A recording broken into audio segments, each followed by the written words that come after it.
For a little bit more on the Kingdom of Eswatini protests and their demands, we are now joined by the spokesperson of the Swaziland Solidarity Network, Lukhele. Thanks very much indeed for joining us. Welcome to the program. Thank you very much, my brother, and good evening to the viewers at home.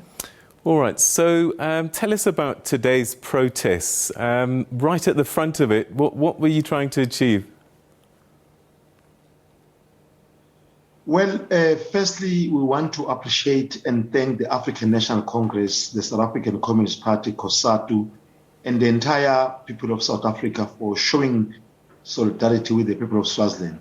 The solidarity was to send a message, firstly to DICO, to pass it to the President of South Africa in his capacity as chairperson of SADC, Trokia, to then say there are no negotiations that can happen in Swaziland or any dialogue without removing all the political obstacles.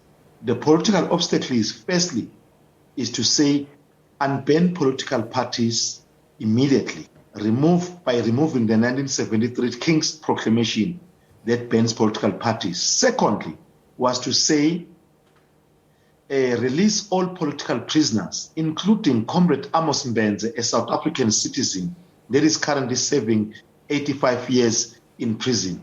That, among others, includes the more than 800 political prisoners in Swaziland. On top of that, we were saying allow unconditional return of all exiles. Now coming to the dialogue that it is talked about all over is that there is no dialogue that can happen in a man's homestead. It has to happen in a neutral venue, and everybody, including King Mswati, must be treated equally to the people of Swaziland and their leaders. I think basically that's what the memorandum contained, but at the same time was to call for smart sanctions against King Mswati. He cannot, when he has flu, just a simple flu, and fly to South Africa and get the high-class medical care, when the people of Swaziland they cannot even get a Panado in any hospital in Swaziland. That must come to an end. King Mswati must be told that he can no longer send any family member, even himself, to any international community. Therefore, this call was to call for smart sanctions, including cultural boycott against the evil regime. Did you get any receipt of your memorandum from the High Commission, the consulate, and did they say anything? Well, it was well received. Firstly, the first memorandum was delivered at DICO, South African Foreign Affairs. It was well received, and we then proceeded quickly to the High Commissioner's residence, which was also equally received by the acting High Commissioner, Mr. Gunene. And then we proceeded to the consulate, and again, it was also warmly received. So we now await for a response from all of these institutions, but mainly the High Commissioner, because the memorandum was not only directed to the High Commissioner, but it was directed to King Mswati. And then the other one was directed to President Ramaphosa in his capacity as a Trokia chair. This isn't the first call to get political prisoners freed from Eswatini jails. Why do you think that it might be listened to this time around? What's changed, do you think, or is this just another effort? Well, I can safely say that the gesture today is that it is the beginning of many monthly protests that are going to begin next year, as early as January, where we will be permanent protesters at the High Commissioner's, if it's not the High Commissioner's resident, South African international relations offices. This is to put pressure to all of these institutions to say the people of SADC are fed up with this brotherlyhood within the SADC region, where people wait up until thousands and thousands of people are killed before they act. So we are not actually expecting them to do anything, but we expect them to do exactly what we expect. In particular, President Ramaphosa, knowing him that he has a history of leading negotiations in South Africa. We expect nothing less than what happened in South Africa. You cannot negotiate with prisoners. You cannot negotiate with exiles. You need to negotiate at an equal basis. But if they think that they can do it without us, we know for a fact that the people of Swaziland can live with or without SADC or the monarchy.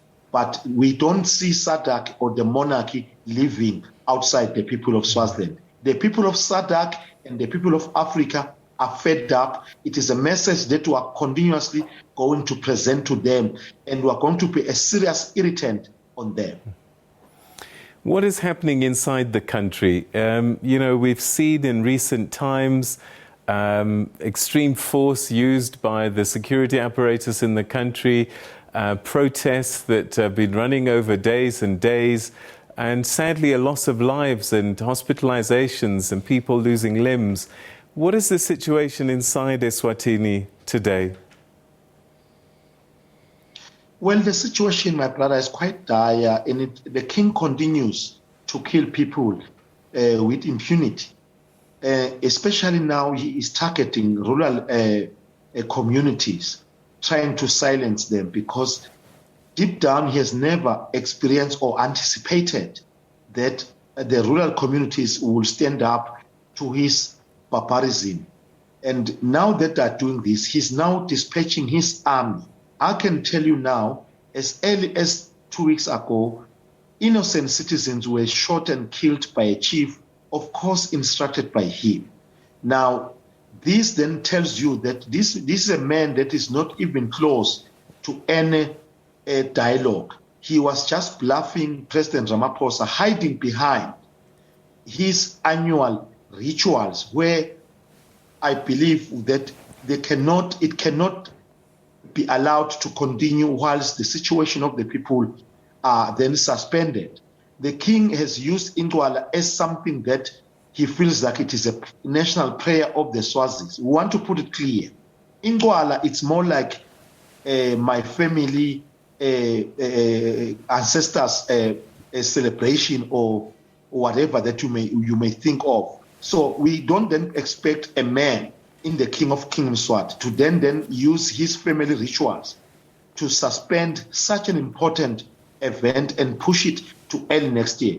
That being said, the terms of reference must be clearly defined by SADC, and a neutral venue for this dialogue to proceed and also to show some respect to the people of Swaziland must be identified. It cannot be at a cattle buyer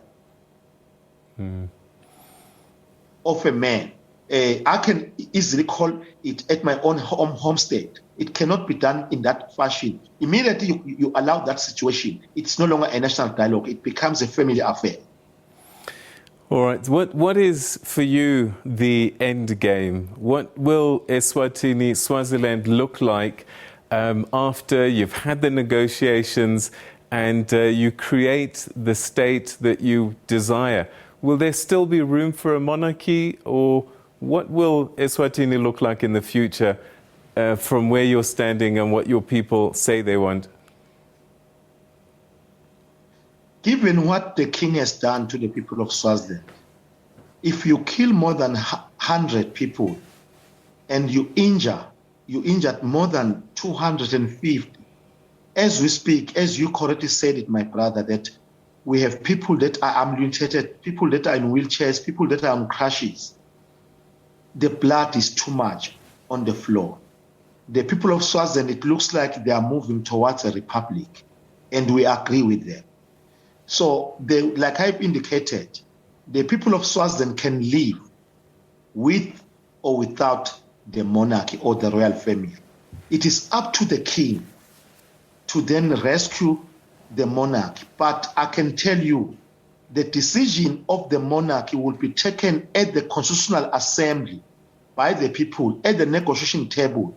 If the people are saying, we have had enough of a man that has looted so much, that has destroyed so many families, that has caused so much pain.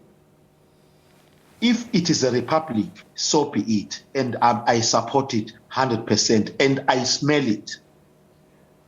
Mr. Lukhele, we're going to leave it there for today.